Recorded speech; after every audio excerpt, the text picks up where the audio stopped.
Hey. All right, welcome. Welcome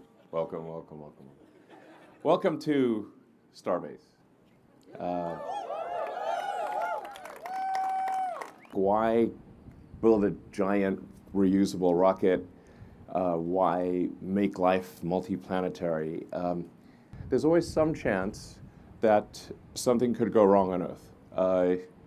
The dinosaurs are not around anymore.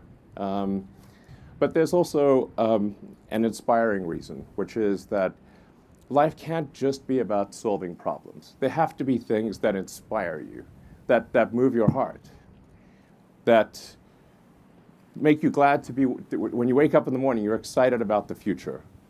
And going out there and being a multi-planet species and being a spacefaring civilization and making science fiction, not fiction forever, I think that's one of those things.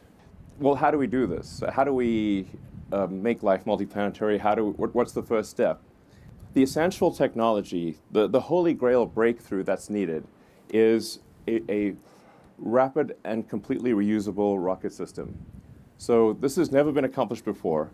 And there's a lot of people, for the longest time, thought this was not possible. There'll be more ships than there are boosters because the booster actually, even though it's gigantic, will come back in about 6 minutes.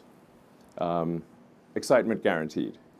It'd be incredibly difficult to make a self-sustaining city because if it's missing any ingredient at all, however minor that ingredient is, then if the ships from Earth stop coming for any reason, the city will die out.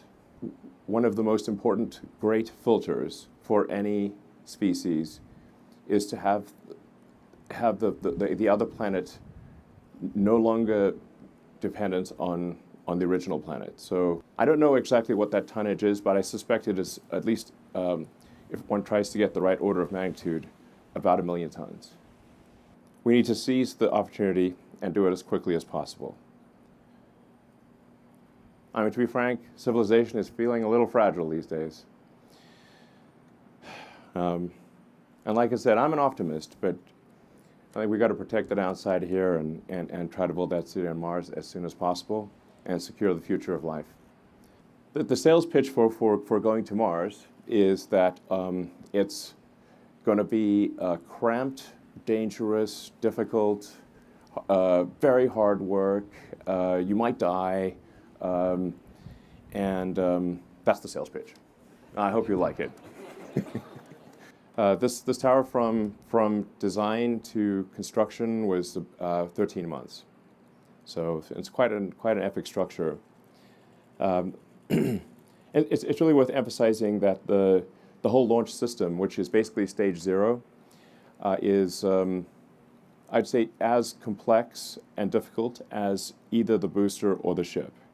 So I really want to emphasize that this is, and it's a very difficult thing that requires a lot of hardcore engineering.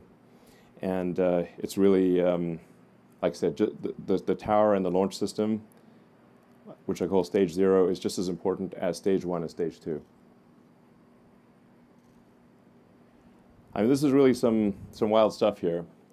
In fact, I mean, hard to believe it's real, except, you know, it's right there. And then Raptor development, Raptor 1 was 185 tons of thrust. Raptor 2 is 230 tons of thrust, and I think over time we can get that to probably 250 tons. I'm very excited about Raptor version 2, and it's only going to get better from here.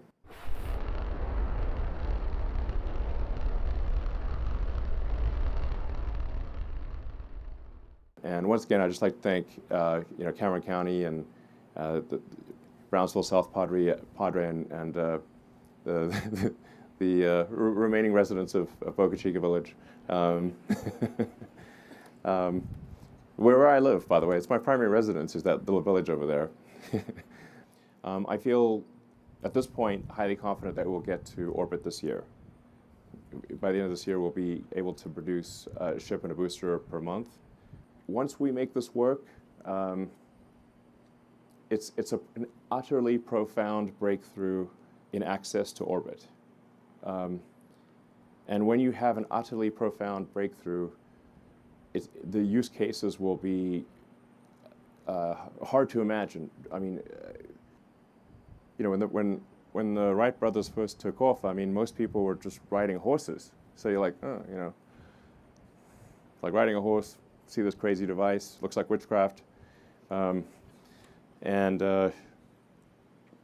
they would not have imagined that there would be aircraft flying, you know, tens of thousands of aircraft flying to every corner of the world.